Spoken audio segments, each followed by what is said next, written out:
Dans cette vidéo, on va corriger les 3 exercices qui ont été proposés à la fin de la vidéo précédente. Donc en gros, on va appliquer la formule de changement de base dans 3 situations différentes.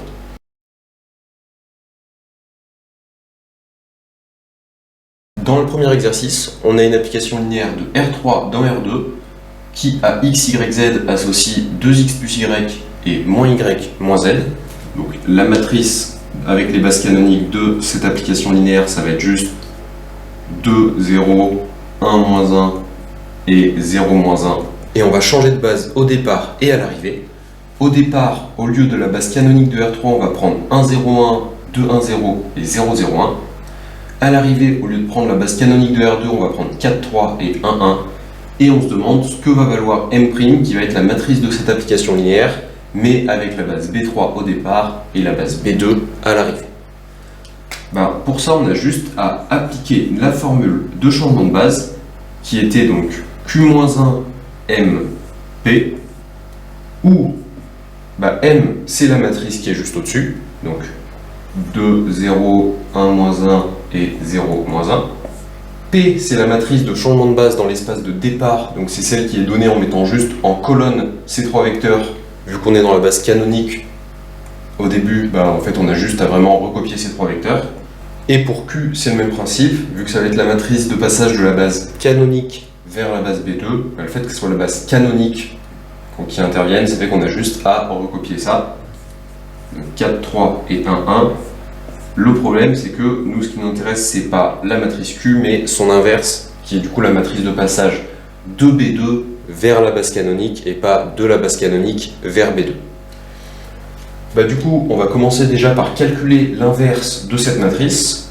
Donc, pour ça, on peut essayer de le faire par exemple avec un algorithme du pivot.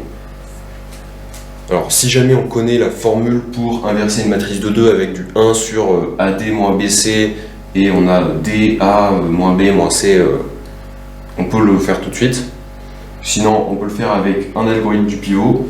Alors là, vu que j'ai du 4 et j'ai du 3, ça va être un peu pénible pour faire mon pivot. Je pourrais dire que je vais enlever 3/4 de fois la première ligne à la deuxième, mais il va y avoir des fractions et ça risque d'être pénible, donc je vais essayer de voir autrement.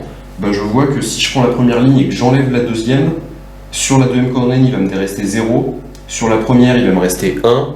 Du coup, je vais avoir directement 1, 0. Du coup, je vais directement remplacer la ligne 1 par la ligne 1 moins la ligne 2.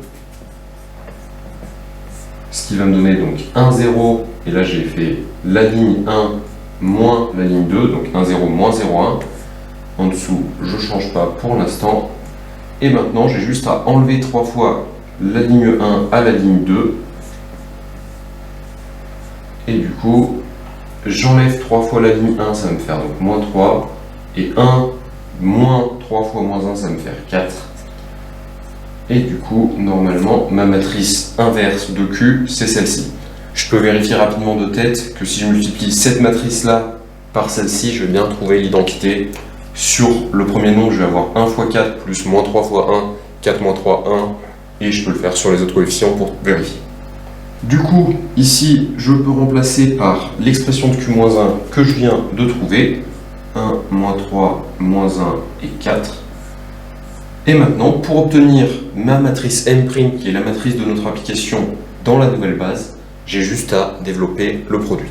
Donc, ça va me donner ici 2 fois la première colonne plus 0 fois la deuxième, donc 2 et moins 6. Ensuite, 1 fois la première, moins 1 fois la deuxième, donc 1, moins 1, 2, moins 3, moins 4, ça va me faire moins 7.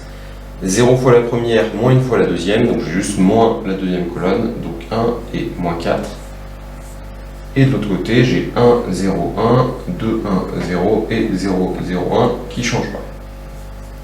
Maintenant, 1, 0, 1, donc j'ai la première colonne plus 0 fois la deuxième plus 1 fois la troisième, donc j'ai la première plus la troisième, ça me donne 2 plus 1, 3, et moins 6, moins 4, moins 10. Ensuite, j'ai 2 fois la première plus 1 fois la deuxième, donc 2 fois 2, 4, plus 2, 6. 2 fois moins 6, moins 12, moins 7, ça me fait moins 19. Et enfin, j'ai 0 fois la première colonne, 0 fois la deuxième et 1 fois la troisième, donc j'ai 1 et moins 4. Et ça, du coup, c'est la matrice de mon application linéaire, avec comme base au départ B3 et comme base à l'arrivée B2.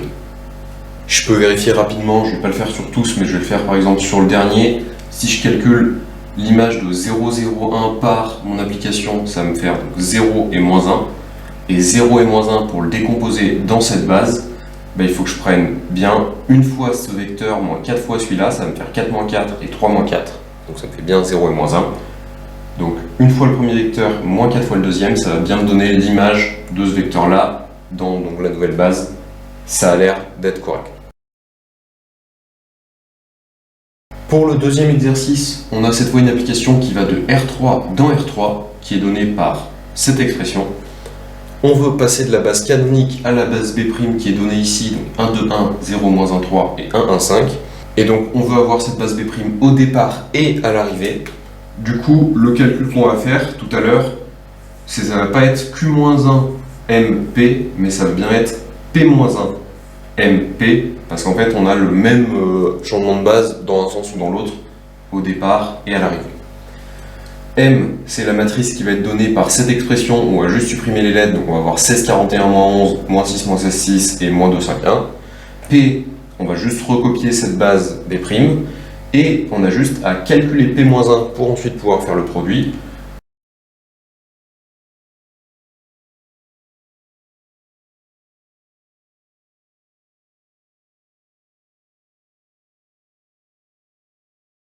Donc pour obtenir P-1, j'ai fait mon pivot, donc j'ai enlevé 2 fois la première ligne pour faire apparaître des zéros. Après j'ai changé les signes ici. Ensuite j'ai enlevé 3 fois la deuxième ligne pour faire apparaître 0, 0, 1.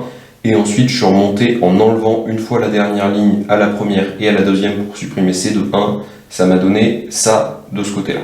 Donc ça c'est l'expression de P-1. Et là je peux faire mon calcul. Donc dans mon calcul j'ai P-1, c'est ce qui est là. 8, 9, moins 7, moins 3, moins 4 et 3, moins 1 et 1, fois la matrice M, c'est celle qui est donnée par cette expression, ensuite moins 6, moins 16, 6, et moins 2, 5, 1, et enfin ma matrice P, donc 1, 2, 1, 0, moins 1, 3, et 1, 1, 5. Donc, je dois calculer tout ce produit-là, P-1 MP. Alors, je ne vais pas commencer par faire P-1 fois M, parce que là, il y a des nombres assez gros avec 8, 9, moins 7 et 16, 41, 11. Donc, ça risque d'être un peu galère au niveau des calculs. Je vais commencer par faire M fois P, et j'espère que les nombres vont diminuer, voire que je vais avoir des zéros un peu partout, pour que ça aille plus vite. Du coup, ça va me donner le P-1, je ne le touche pas.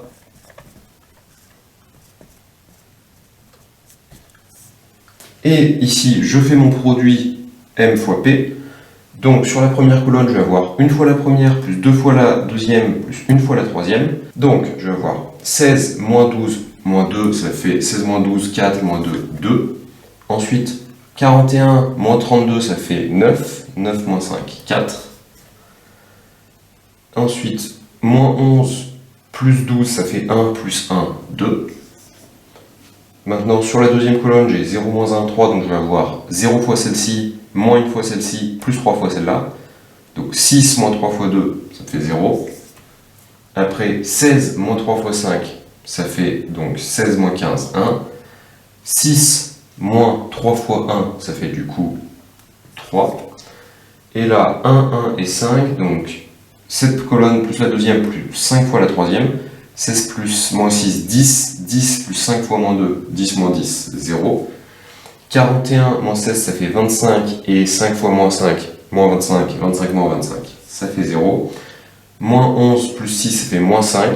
Moins 5 plus 1 fois 5, ça fait moins 5 plus 5, ça fait aussi 0. Et bien maintenant, je vais pouvoir finir mon produit. Donc P-1 fois le produit M fois P. Ça va me faire donc 2 fois la celle-ci, plus 4 fois celle-ci, plus 2 fois celle-ci. 2 fois 4, 16, moins 12, moins 2. Donc 16, moins 12, 4, moins 2, 2. Après, 18, moins 16, moins 2. Donc 18, moins 18, 0. Moins 14, plus 12, plus 2, ça fait moins 14, plus 14, 0. Ici, c'était un moins 3, parce que c'était moins 6, plus 3. Donc c'était pas 3, c'était moins 3. Et donc, ça me fait donc moins 3 plus 3, 0, moins 4 plus 3, moins 1, et 3 moins 3, 0. Et enfin, pour la dernière colonne, je vais avoir 0 fois tous ces coefficients, donc je vais avoir 0 fois 0 fois 0. Et du coup, ça, c'est ma matrice M'. On remarque qu'elle est diagonale. Et du coup, si jamais, à un moment, on avait besoin de calculer M' puissance n ou M puissance n, et bien pour M' puissance n, en fait, il suffit de faire la multiplication pour M carré ou M cube pour voir que ça va bien marcher comme ça. On va juste avoir à mettre des puissances n sur les coefficients diagonaux. Bon, le 0 puissance n, il change rien, donc on a juste un 2 puissance n en haut et un moins 1 puissance n au milieu. Et si jamais on veut savoir ce qui se passe pour M puissance n, M, on va juste écrire que c'est P'M', P-1. Puisque M' c'était P-1 MP, si je fais passer les P-1 et les P de l'autre côté, ça donne ça. Donc puissance n, et du coup ça revient juste à calculer P fois M' puissance n fois P-1. M' puissance n c'est celle-ci, P et P-1, P c'est cette matrice-là, et P-1 c'est cette matrice-là. Donc on aurait juste à tout calculer. On aurait des puissances n qui se baladent un peu partout, mais ça ne serait pas insurmontable de faire le calcul. Pour le troisième exercice, on a un endomorphisme qui va des polynômes de degré 3 ou moins un coefficient réel dans lui-même, qui a un polynôme P associe juste le polynôme P décalé de 1 au sens où P de x, on lui transforme en P de x plus 1. Et on a d'abord la base canonique, ensuite on va avoir une base B' différente, et on va essayer d'exprimer la matrice de cet endomorphisme d'abord dans la base canonique, puis dans la nouvelle base. Alors, déjà, dans la base canonique, il va falloir calculer l'image de chacun des 4 éléments de cette base par cette application que je vais appeler F. Du coup, 1, ça va me donner, c'est le polynôme constant, ça va rester le polynôme constant. X, ça va me donner x plus 1. Ensuite, x carré, ça va me donner donc x plus 1 au carré, c'est-à-dire x carré plus 2x plus 1. Et x au cube, ça va donner x plus 1 au cube. Donc, soit on connaît le binôme de Newton, soit sinon on s'embête à développer x plus 1 fois x plus 1 carré. On devrait trouver x cube plus 3x carré plus 3x plus 1. Du coup, la matrice de notre application dans la base canonique, on va avoir sur la première colonne, l'image de 1, c'était 1, donc c'était juste une fois 1. Ensuite, l'image de x, c'était x plus 1, donc c'était une fois x et une fois 1. L'image de x plus 1 carré, ça sera 1x carré, 2x et 1. Et l'image de x cube, ça sera du coup 1, 3, 3 et 1, 1, 3, 3 et 1. Donc on a la matrice de f dans la base canonique. Maintenant, on va essayer d'obtenir la matrice de f dans la base B', et on va le faire de deux manières différentes. D'abord avec la formule du changement de base qu'on a fait déjà dans les deux précédents exercices, et après on fera en vérifiant que si on calcule f de 6, de 6x et de ces deux polynômes, on retrouve bien ce que notre matrice nous donnera. Donc, pour faire le changement de base, il nous faut déjà la matrice de passage. Alors, 6, pour le décomposer dans la base qui est là-haut, c'est juste 6 fois le premier élément et 0 fois les autres. 6x, c'est 6 fois le x et 0 fois les autres. 3x carré moins 3x, donc c'est 3x carré et moins 3x. Et x cube moins 3x carré plus 2x, du coup c'est 1x cube moins 3x carré, 2x et 0 constante. Donc ça, c'est la matrice P.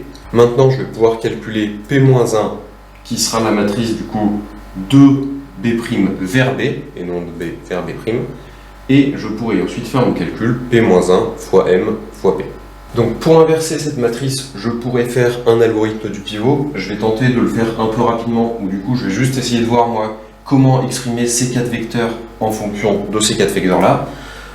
Du coup, pour avoir 1, j'ai juste à faire 1/6 du premier vecteur.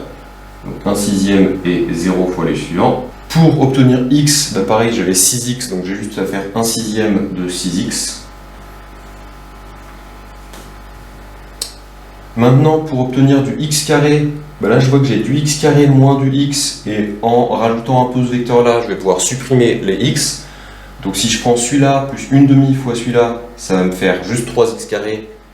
Donc si j'avais un 1 et un 1 demi ici, ça me donnerait 3x carré. Moi je veux x carré, donc je veux diviser par 3, donc j'ai 1 tiers et 1 sixième. Et donc des zéros en haut et en bas. Et pour le x cube, bah, ça va être un peu le même principe, où là je vais avoir du x cube. Pour tuer les x carrés, je vais ajouter une fois ce vecteur-là. Quand je fais ça, donc j'ai plus de x carré, mais les x, j'en ai plus 2, moins 3, donc j'en ai moins 1. Bah, du coup, je veux enlever ce moins x, donc il faudrait que j'ajoute un x, donc que j'ajoute 1 sixième de fois ce vecteur-là.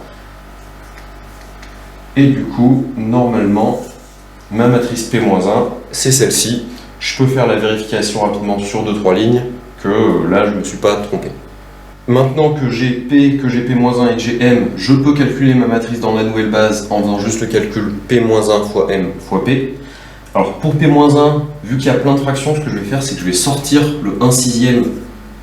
Et comme ça, je vais avoir juste des entiers, ce sera sans doute plus simple pour les calculs.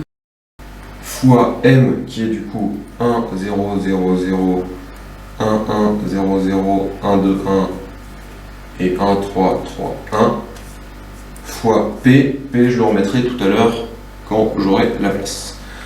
Du coup ça me fait 1 sixième fois, ici j'ai juste à recopier la première colonne, après j'ai juste à additionner les deux premières colonnes. Maintenant 1, 2 et 1, donc j'ai à faire une fois la première, plus deux fois la deuxième, plus une fois la troisième. Donc 1, ensuite 2 et 1, 3, et ensuite 2, et en bas que des zéros. Et pour la dernière, 1, 3, 3 et 1, donc je vais avoir une fois la première, après 3, 3 et 1, ça va me faire 7, après 3 et 3 et 1, donc là je vais avoir 3 fois 2 et 1, 12, et enfin 0, 0, 0 et 1 fois 6, 6. Maintenant, je fais ça que je multiplie par P, et du coup, ça me donne 1 sixième fois. Ici, j'ai 6 fois la première colonne. Après, j'ai 6 fois la deuxième colonne. Ensuite, j'ai moins 3 fois la deuxième plus 3 fois la troisième. Donc, moins 3 plus 3, 0. Moins 3 plus 3 fois 3, donc moins 3 plus 9, 6. Ensuite, j'ai juste 3 fois 2, 6. Et là, j'ai que des 0. Et enfin, 2 fois celle-ci, moins 3 fois celle-ci, plus celle-ci. Donc j'ai 2, moins 9, plus 7, ça fait donc bien 0. Au-dessus, j'avais 2, moins 3, plus 1, ça me faisait 0. Après, là, j'ai 2 fois et moins 3 et 1, donc j'ai moins 3 fois 2, 6, plus 12. Moins 6, pardon, plus 12, donc 6. Et enfin, j'ai que des 0, sauf le dernier, j'ai 6. Et j'avais mon 1 sixième qui était devant, du coup je peux tout simplifier, ça me donne D1 sur la diagonale, D1 juste au-dessus de la diagonale, et partout ailleurs c'était des 0. Maintenant on va vérifier que notre matrice M' elle est correcte, même si vu qu'il y avait un 1 sixième et qu'on a eu que des 6, ça serait quand même une grosse coïncidence qu'on se soit trompé. Donc on va vérifier que si on applique notre application qui transforme un polynôme P en P de x plus 1 à chaque vecteur, on devrait bien trouver une décomposition qui est conforme à ce qu'on a dans la matrice. 6, c'est un polynôme constant, il va donner 6, donc il va donner une fois ce premier vecteur. La première colonne, elle est correcte. Ensuite 6x, ça va donner du coup 6x plus 1, donc 6x plus 6. Donc une fois le deuxième vecteur plus une fois le premier, une fois le deuxième plus une fois le premier, la deuxième colonne, elle a l'air correcte. Ensuite 3x carré moins 3x, on va développer, ça va donner, donc le 3x carré va donner 3x plus 1 au carré, c'est-à-dire 3 fois x carré plus 2x plus 1, moins 3 fois x plus 1. Du coup, on va avoir 3x carré, ensuite les x, on va en avoir 3 fois 2x, donc 6x moins 3x, donc on va avoir plus 3x, et les 1, on va en avoir 3 moins 3, du coup 0. Donc on a 3x carré plus 3x, et ici c'était 3x carré moins 3x, du coup on peut écrire que c'est 3x carré moins 3x, ça c'est le troisième vecteur de la base, plus 6x, qui est le deuxième vecteur. Du coup, on a le troisième vecteur une fois, plus le deuxième vecteur une fois, 1 et 1, c'est bon. Pour le dernier vecteur, on peut faire le même principe. Alors, x cube, ça va donner du coup x plus 1 au cube, c'est-à-dire x cube plus 3x carré plus 3x plus 1. Ensuite, moins 3x carré, ça va donner, donc un peu comme ici, moins 3x carré moins 6x moins 3, plus 2x, donc ça va devenir plus 2 fois x plus 1, ça va donner donc 2x plus 2. Donc maintenant, ça va me faire en x cube, je vais en avoir 1. En x carré, je ne vais pas en avoir parce que j'en ai 3 moins 3. En x, j'en ai 3 plus 2, 5 moins 6, donc moins 1. Et les constantes, 1 moins 3 moins 2 plus 2, 0. Donc ça me fait x cube moins x. Et en fait, ça va bien correspondre avec ce qui est écrit ici. Parce que si je calcule ce vecteur plus celui-là, une fois lui plus une fois lui, les x cubes j'en ai 1, les x carrés j'en ai pas, les x j'en ai bien moins 1. Donc ma dernière colonne, elle est aussi correcte. Et pour conclure, je vais faire juste deux petites remarques sur cet exercice. La première, c'est que notre matrice M', en fait, on peut voir qu'elle a une forme particulière, parce qu'en fait, j'aurais pu écrire que c'était l'identité plus la matrice qui a des 0 sur la diagonale et en dessous, qui a des 1 juste au-dessus de la diagonale. Donc l'identité de taille 4, et ça s'appelle souvent un bloc de Jordan. Et ça, en fait, ce qui est pratique, c'est que si on l'élève à la puissance, donc si on met ça au carré, on peut essayer de le faire, ça va juste décaler la diagonale de 1 cran au-dessus. Donc si on le met au carré, les 1 ils vont se retrouver sur ces coordonnées ici. Si on remultiplie une fois par ce bloc, le 1 il va se retrouver là. Si on multiplie encore une fois, on va arriver à 0. Donc ça, cette matrice, on dit qu'elle est nilpotente, parce que dès qu'on la met à partir de là, de la puissance 4, on a 0. Et du coup, si jamais on a besoin de calculer ce qui se passe quand on applique plein de fois notre application, bah, dans la base m, ça aurait été une grosse galère. Dans la base m', si je veux calculer m' puissance n, j'ai juste à écrire que c'est du coup i4 plus, du coup cette matrice, je vais l'appeler j puissance n. Et là, vu que ces deux matrices, elles commutent, que je multiplie l'identité fois j dans un sens ou dans l'autre, dans tous les cas, ça va me donner j, je peux appliquer le binôme de Newton, et du coup, ça va me donner une somme de k parmi n fois j puissance k fois l'identité puissance n-k, mais l'identité puissance quelque chose, ça donne juste l'identité, ça sert à rien dans le produit. Et j puissance k, bah, dès que cette puissance elle dépasse 3, donc à partir de j puissance 4, ça vaut 0. Du coup, en fait, notre matrice m' puissance n, elle n'est pas forcément très dure à calculer, parce que sur la diagonale, on a des 1. Ensuite, sur la diagonale d'un rang au-dessus, on va avoir, donc c'est tous les j puissance 1, on va avoir 1 parmi n, donc n. Sur le rang encore au-dessus, on va avoir, donc c'est pour les j carrés, 2 parmi n. Et pour le dernier dans l'angle, on va avoir le terme en j au cube, donc 3 parmi n. Et en dessous, on a toujours des zéros, parce qu'il n'y a pas de raison que ça change. Du coup, en fait, ici, on pouvait calculer m' puissance n sans trop galérer. Et donc, si on veut m puissance n, on a juste à lui appliquer la formule de changement de base pour le trouver. Ma deuxième remarque, c'est qu'avec les polynômes, là, j'ai pris l'expression où à chaque fois le polynôme était le plus développé possible, mais j'aurais pu garder des formes factorisées. En fait, par exemple, ce 3x carré moins 3x, j'aurais pu écrire que c'était 3 fois x carré moins x, et x carré moins x, je peux le factoriser par x, ça me fait x moins 1. Du coup, pour lui appliquer le polynôme qui transforme p de x en p de x plus 1, ça redonnait 3x plus 1 fois x. Ici, pareil, je peux le factoriser parce qu'en fait, il y a du x un peu partout. Donc je peux déjà factoriser par x, ça me fait x fois x carré moins 3x plus 2. Et si je calcule les deux racines de ce polynôme, ça va être normalement 1 et 2. Et du coup, ça j'aurais pu l'écrire aussi comme x fois x moins 1 fois x moins 2. Et du coup, pour pareil calculer p de ce polynôme, ça me donnerait juste x plus 1 fois x moins 1. Et parfois, ça peut un petit peu simplifier les calculs d'avoir vu ça et de travailler avec les formes factorisées plutôt qu'avec les formes développées. Donc pour résumer tout ce qu'il y a à savoir sur le changement de base, concrètement, ça tient en une ligne. ça tient en juste Q-1 fois M fois P, où P c'est la matrice de changement de base au départ, et Q c'est la matrice de changement de base à l'arrivée.